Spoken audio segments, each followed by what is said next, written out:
We are the Ministry of the Real Truth, and this is part 3 to the book we are reviewing called Paradise Found, the Cradle of the Human Race at the North Pole, a study of the primitive world by William Fairfield Warren, 1833 to 1929.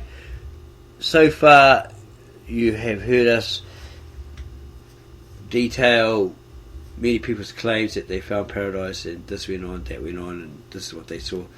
Okay, the very mythical, fairy-like, probably legendary, not actual, true historical events. So, you probably had enough of that.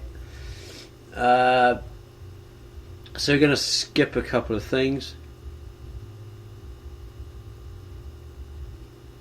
Okay, here it states, this favoured explorer had the special advantage of being guided by a holy angel who was the unknown author of the Book of Enoch, which writing is believed by some to be as old as the 2nd century before Christ. No one can read many chapters of its production, however, without arriving at the firm conclusion that sacred geography has very little to hope from such a source, however ancient. Coming down to the travellers of our own time, we fear no better, even though they do not tax our credulity with stories of angelic guides or of guardian dragons. One, writing only 10 years ago, prior to the publishing of this book, in 1885, professedly from the very garden itself, momentarily raises our expectations when he says, discoveries made within the last decade tend to confirm the supposition of that the primeval abode of man was near the confluence of the Euphrates and the Tigris, and it is not too much to anticipate the exhuming of inscribed tablets which will fully establish this belief. But as suddenly as our hopes are excited, so suddenly do they die away in disappointment. Incredulous critics greet the suggestion of exhuming inscribed tablets on the subject with a chorus of derisive laughter or chuckles. The author himself does not venture to give any of the discoveries made within the last decade which tend to confirm the notion that Eden was located at the point described. The author himself does not venture to give any of the discoveries made within the last decade which tend to confirm the notion that Eden was located at the point described. On the contrary, in the immediately following sentence, he takes leave of the subject, and in so doing gives us over to his only admitted uncertainty in the following terms. And although, after the lapse of so many centuries, exact correspondence of topography is not to be expected, yet guided by the general features of the scene rather than by the minute ones, the present traditional Garden of Eden may be accepted until another has been discovered and its identity more clearly proved.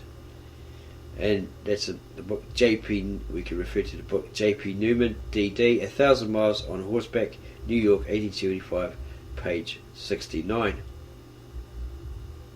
In such darkness dies out the kindled hope. Meantime, in a letter to Sir Roderick Murchison, published in the Athenaeum, you thought it was going to say atheist, didn't you? Not far from the same date, the indefatigable Livingstone disclosed the secret of his tireless perambulations through Central Africa. Maybe it's many journeys. He believed that at the sources of the Nile, could he once discover them, he would stand upon the site of the primeval paradise. Evidently, exploration, wonderful as have been its achievements, has not yet solved the problem of the site of Eden. To this day, the word of Pindar, uttered 500 years before Christ, has remained true. Neither by taking ship, neither by any travel on foot, to the Hyperborean field shalt thou find the wondrous way. Chapter 2. The results of theologians. Some have placed it in the third heaven, some in the fourth, in the heaven of the moon, in the moon itself, on a mountain, near the lunar heaven, in the middle region of the air, out of the earth, upon the earth, beneath the earth, in a place that is hidden and separated from man. It has been placed under the northern pole, in Tartary, or in the place now occupied by the Caspian Sea. Others placed it in the extreme south, in the land of fire, others in the Levant, or the Middle East, or on the shores of the Ganges, in the or in the island of Ceylon, India. It has been placed in China or in an accessible region beyond the Black Sea by others in America, in Africa, etc. That's in regard to paradise, Garden of Eden. Bishop Hewitt. And as a result,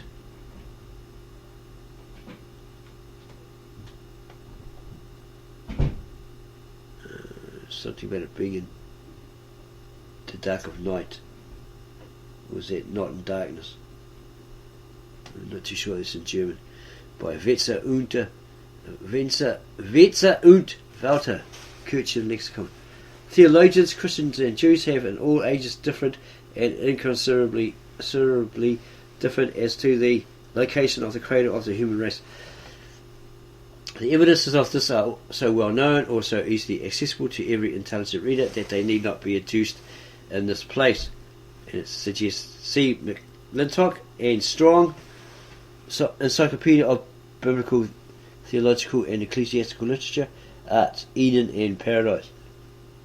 The fathers and theologians of the early church and the Middle Ages held many curious and conflicting opinions upon the subject.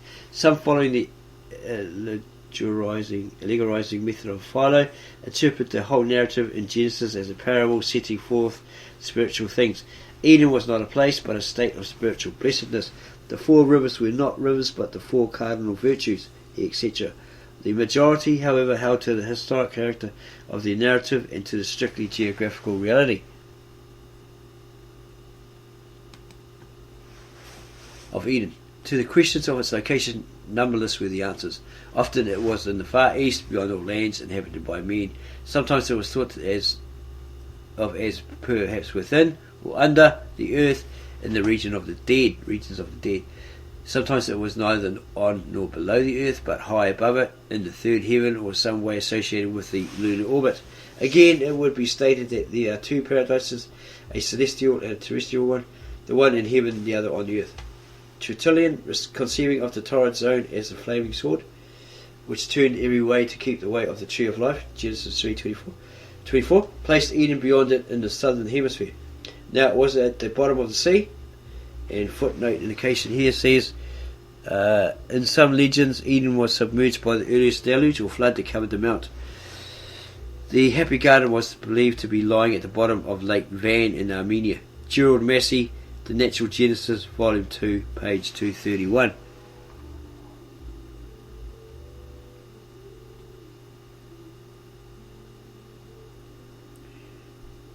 Okay, the tree of life, Genesis 3:24, placed Eden beyond it in the southern hemisphere. Now it was at the bottom of the sea, or again it held a position midway between earth and heaven. Anon, or anonymously, it was on the summit of a miraculous mountain, which rose to the height of the moon. Of this mountain, only the base was washed when by the waters of the deluge, or the great flood. All other mountains were covered.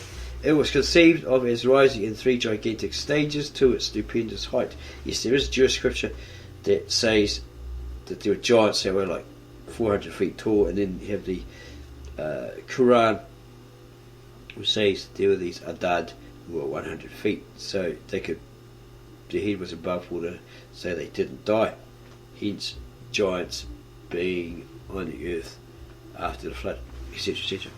All kinds of marvellous plants and precious metals and gems adorned it, but its supreme adornment was the divine river, which, starting from the throne of God in the highest heaven, descended to the holy garden on the mountain's head, and thence parting into 4 after watering and beautifying the whole mountain in its descent, gradually lost more and more of its celestial taste and vivifying virtues, and became the water system of the habitable globe.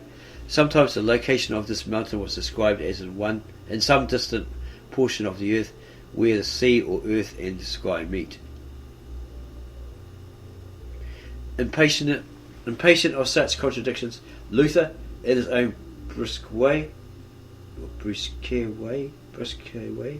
that Martin Luther, rejected all attempts to locate the primeval garden, declaring that the deluge or the flood had so changed the face of the earth and the course of its original rivers that all search was fruitless. Calvin, on the contrary, confidently affirmed that the writer of the Genesis narrative must be understood as locating the Garden of Eden near the mouths of the Euphrates. Soon this original diversity of Protestant teaching upon the subject became aggravated by new theories, some of them suggested by orthodox ingenuity, some introduced by rationalistic conceptions of the semi-mythical character of the Bible, until at the present time the state of the theological teaching respecting Eden is, if possible, a worse Babel than in any preceding age.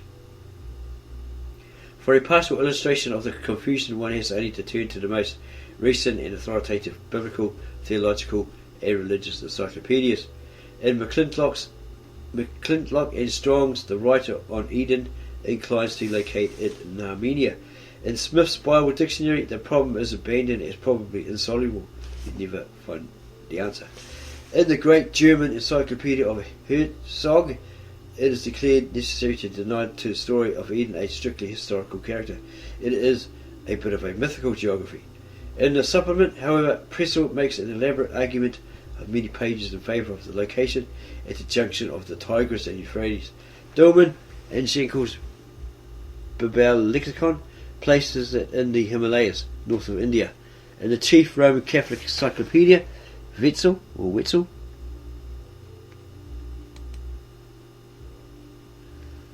in Welt's Kirchen lexicon, the writer vacillates between Eastern Asia, taken in a vague and undefined sense, and an equally undefined north. In Lichtenberg's just completed Encyclopedia of Religious Sciences, the whole story in Genesis 2 is declared a philosophic myth. Professor Brown of New York, in the new work edited by Dr. Schaff on the basis of Herzog, enumerates a variety of opinions advocated by others, but refrains from expressing any opinion of his own. Such is all the light which contemporary theology seems able to throw upon our problem. But here some plain reader of the Bible opens at the second chapter of Genesis and reads, "And the Lord God planted a garden eastward in Eden, and there he put the man whom he had formed." And the plain reader asks how a believer in the Bible can doubt that this passage fixes the location of the garden somewhere to the east of Palestine. But looking a little more critically, our inquirer himself quickly sees that the verse does not necessarily affirm anything as to the direction of the garden from the writer. It may naturally mean that the garden was planted in the eastern part of the land of Eden, wherever that was, and turning to the most careful and orthodox commentators, he finds that not a few take this view of it. Moreover, Mikdem, here translated eastward, may be otherwise translated as it is in King James Version. In the passages Psalms, it's got that there.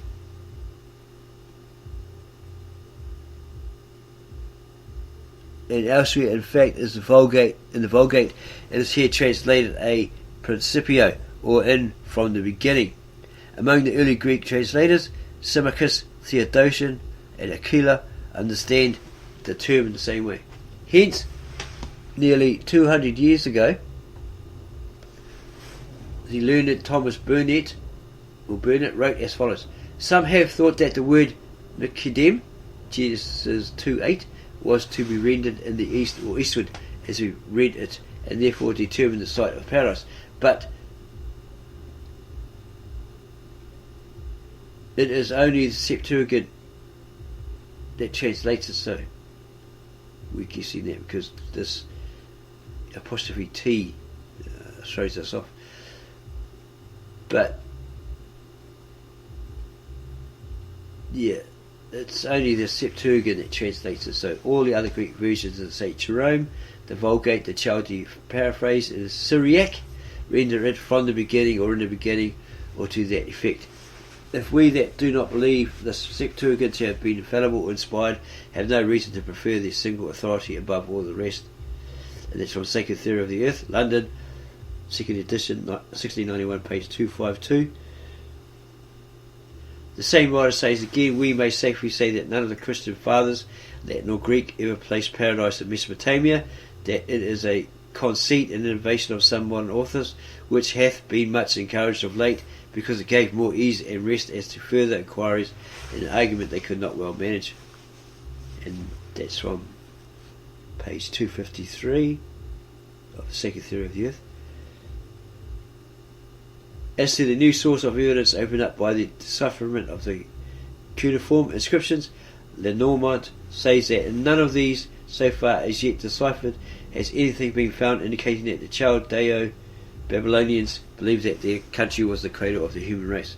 And that's from the Origins of Histories, Paris 1882, something 2, page 120. But the four rivers, says our inquirers, and he reads verses 10-14, and a river went out of Eden to water the garden, and from thence it was parted and became into four heads, or tributaries. The name of the first is Pishon, or Pison, and the name of the second is Gishon, and the name of the third river is Hiddekel. Never seen that one, or maybe this is the King James version or something. And the fourth river is Euphrates. Surely here in the fourth river we have one undeniable landmark. However impossible it may be satisfactory to identify all four of the primitive rivers of Eden, the mention of the Euphrates at least restricts the location of the garden to some part of the region drained by that river. Consulting the theologians, however, our investigator finds a great variety of serious objections urged against the short and easy method of settling the controversy. First, he is told that some biblical critics have expressed doubt as to the genuineness of the verses, and that as earnest a defender of the Bible as Mr. Granville Penn considered the whole passage an interpolation. Is he indicating it's a bad translation or something else? Secondly, he learns that Parath or Fluff, the Hebrew name of the river, is from the older form Buratu or Puratu, a word believed to signify the broad or the deep. And there's some reference to that here in the footnote, but it looks like it's in German. And it, on page 230, we think, it says in Old Persian it is Euphratu, the fair flowing.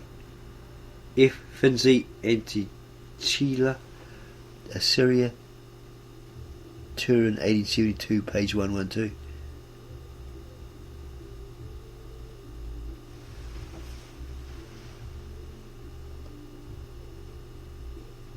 Of course, such a descriptive term may well have been the name of more than one ancient river, just as Broad Brook is the name of many an American stream.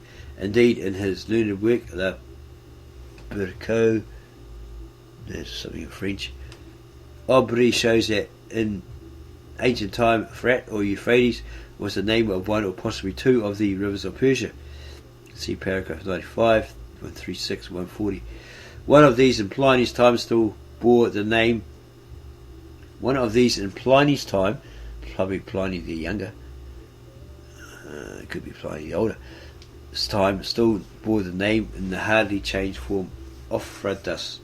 The Normand says he does not hesitate to consider the Frath of the Corda Avesta identical with the Persian river Helmend. And footnote says it's from the Origins of History, maybe second edition, page 99. Africa also had its sacred Euphrates. Footnote, also there is a very sacred river in Huida called the Euphrates or Euphrates. George Massey, The Natural Genesis, London 1883, volume 2, page 165. If therefore the passage in Genesis is genuine and Moses wrote of the Parath, probably Harath, it is not absolutely certain what broad or abounding river he had in mind. Moreover, in any case, the Euphrates of Mesopotamia is not one of four equal offshoots into which the one river proceeding out of Eden divided itself according to the statement of the text. I think in the original ancient, very old Lishana Artica of the Tab Asheret, or the Aramaic, it actually says it ran around, that Euphrates ran around Mesopotamia as it did with Ethiopia. It's not actually saying it's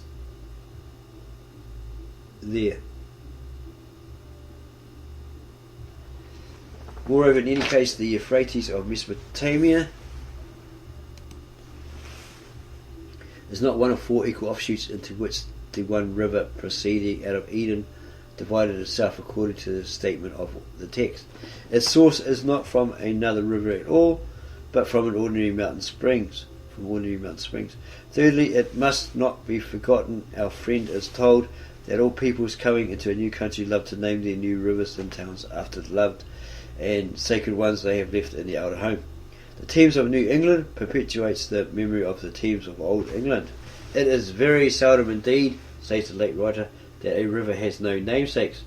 And footnote below 3, there is no improbability in supposing that there may have been in Britain 2 rivers named Trisanton. On the contrary, it is very seldom indeed that a river has no namesakes. Henry Bradley in the Academy, April 28, 1883, page 296.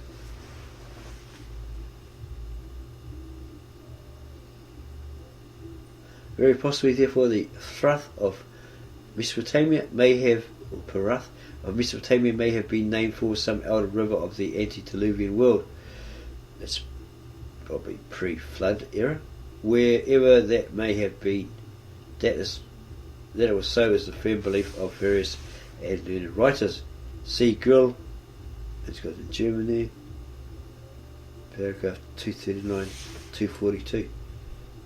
Fourthly, continues the theologians, the language of Ezekiel 28:13-19 and of Proverbs 3:18, 11:30, etc. shows that poetic and symbolical applications of the name and images of Eden were common. And if the Hebrews named one of the watercourses at Jerusalem Gishon in commemoration of one of the 4 paradise rivers, footnote below, see Edwald in his edition. Apparently the Gishon ran under Jerusalem, the lower part of Jerusalem, something like that. It ran underneath it.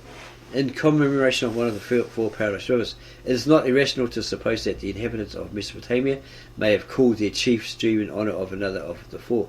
Lenormand, Grill, Aubry and others support this view. They might have rendered the probability still stronger by calling attention to the fact that the oldest name of Babylon, Tinturki, was one of the same commemorative or symbolical characters and signified the place of the tree of life. Origins of History, Volume 1, page 76, English version, page 85. See also Reverend O. D. Miller, The Symbolic Geography of the Ancients, in the American Antiquarian and Oriental Journal, Chicago, July 1881. Finally, pursuing these curious investigations further, our plain reader finds mention in Pausanias 2:5 of a strange belief of the ancients according to which the Euphrates, after disappearing in a marsh and flowing a long distance underground, rises again beyond Ethiopia and flows through Egypt as the Nile. This reminds him of the language of Josephus, according to which the Ganges, the Tigris, the Euphrates and the Nile were all but parts of one river which ran around about the whole earth. The Okeanos River of the Greeks. Compare Revelations 9:14. And he wonders whether the old Shemitic or Semitic is another word for Semitic term from which the modern Euphrates is derived was not originally a name of the general water system of the world, a name of that ocean river which Aristotle described as rising in the upper heavens, descending in rain upon the earth, feeding, as Homer tells us, all fountains and rivers and every sea, flowing through all these water courses down into the great and broad equatorial ocean current which girdles the world in its embrace, thence branching out from the further shore into the rivers of the underworld, to be at least fire purged and sublimated, and return in purity to the upper heavens to recommend its rounds. See below part 5, chapter 5, the Quadrifurcate River. And just as he is wondering over the question, he finds that some of the Assyriologists, this is the reader, but he finds that some of the Assyriologists in the investigation of pre-Babylonian Akkadian mythology have found reason to believe that this surmise to believe the sermon is correct, and to say that in that mythology, the term Euphrates was applied to the rope of the world, the encircling river of the snake god of the tree of life, the heavenly river which surrounds the earth. Furthermore, as he turns back the pages of Hyginus and Manilius and Lucius and Peleus and reads of the fall of the world egg at the beginning into the river Euphrates, he perceives that he is in a mythological and not historic region. See Bryant, Analysis of Ancient Myths, Volume 3, paragraph 160 to 162. Okay, do we miss out 2 here? Okay, footnote 2 down the bottom here says the Reverend A. H. Sayce in the Academy, London, October 1782, page 263. Professor Sayce, after recently observing that in early Akkadian mythology the mouth of the Euphrates was identified with the river of death, adds the Okeanos of Homer had, he believed, its origin in this Akkadian river which called itself around the world. Robert Brown Jr., FRS, The Myth of Kirke, London, 1883, page 33.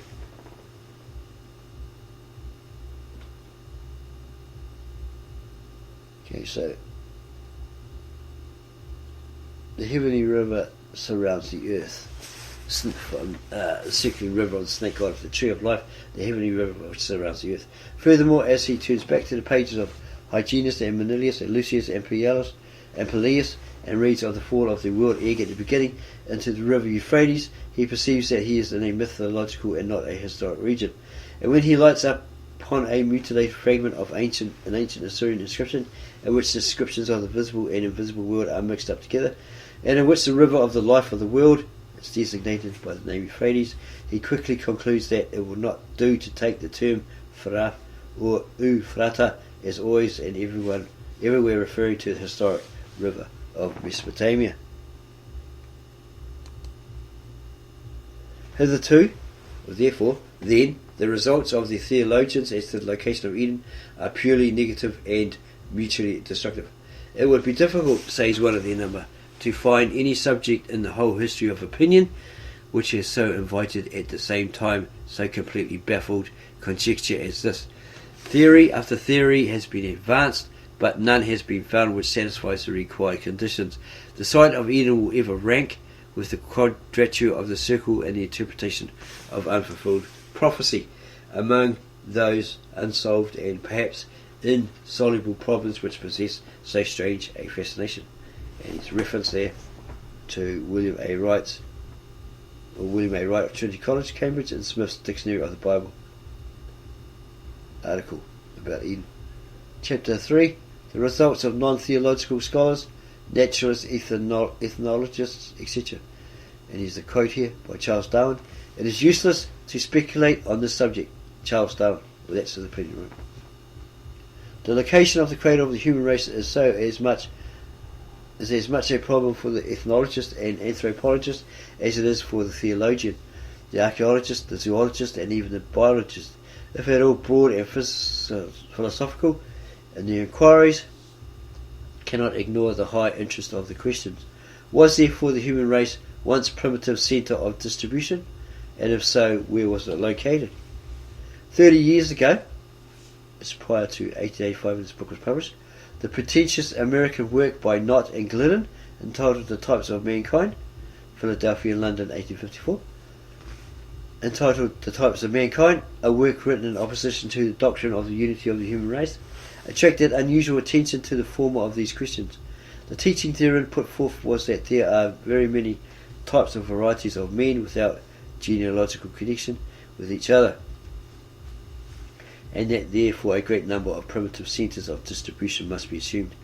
The avowed prejudices of the projectors of the work against certain races, particularly the African, would have rendered the influence of the work upon the scientific world extremely slight, had not contributions of some value from Dr. S.G. Morton and Professor Louis Agassiz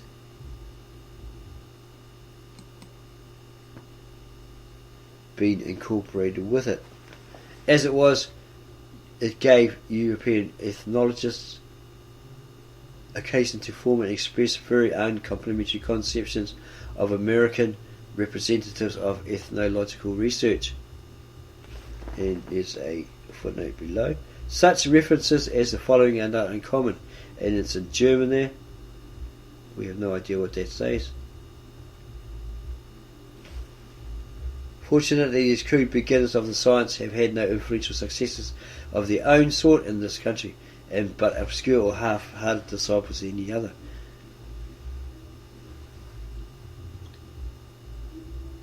The polygyny of the race has at present no respectable support. Even the author of the latest and perhaps ablest of the works on the pre-Adamite hypothesis remarks, the plural origin of mankind is a doctrine now almost entirely superseded. Has it been crushed or made to disappear or overcome?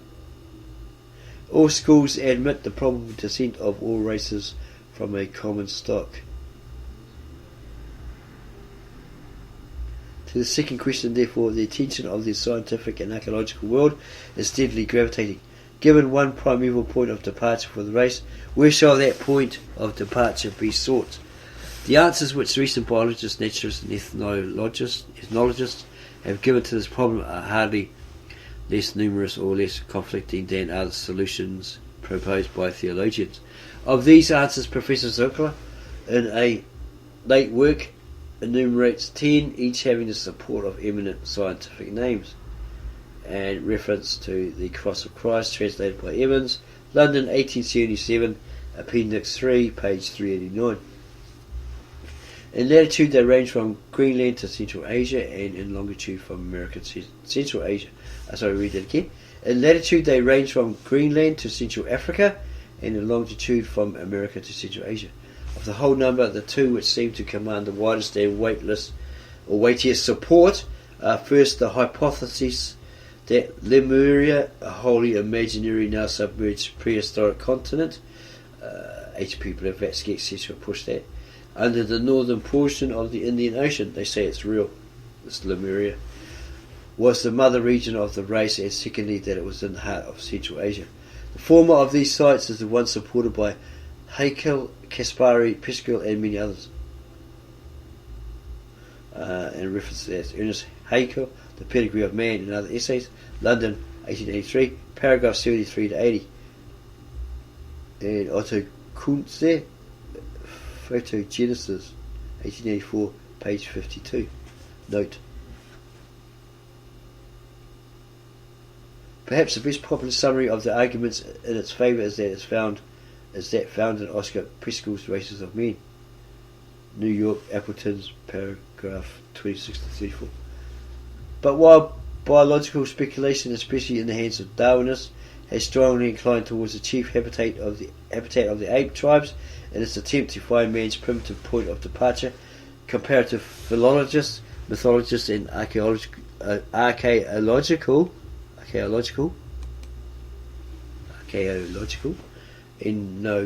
ethnographers have of late very strongly tended to place the cradle of mankind on the lofty plateau of Pamir in Central Asia. Sometimes they spell it Pamyra.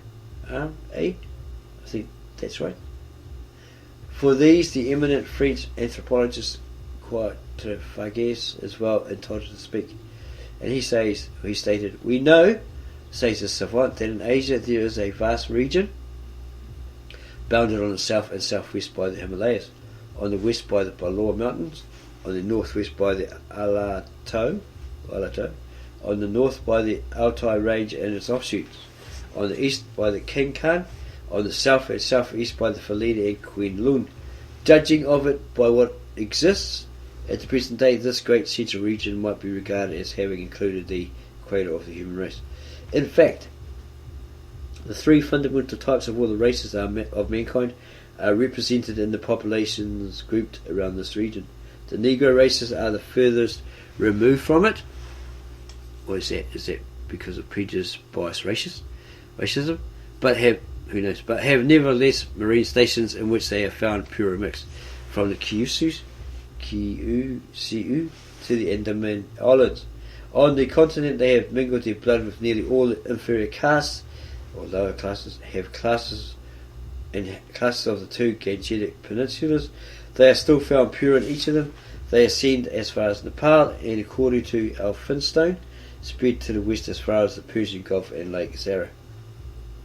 The yellow race, pure or mixed here and there with white elements, seems alone to occupy the area in question. The circumference of this region is peopled by it to the north, the east, the southeast and the west. In the south it is more mixed, but is nonetheless forms of an important element of the population. The white race, by its Allophilian representatives, seem to have disputed the possession of even the central area itself with the yellow race. In early times we find the Yu-Chi, the Yu-Suns, to the north of the Usuns, to the north of Huangho, and at the present day in Little Tibet, in eastern Tibet, small islands of white populations have been pointed out. The Miaoze occupy the mountainous regions of China. The Siaputs are proof against all attacks of the gorges of Bolo.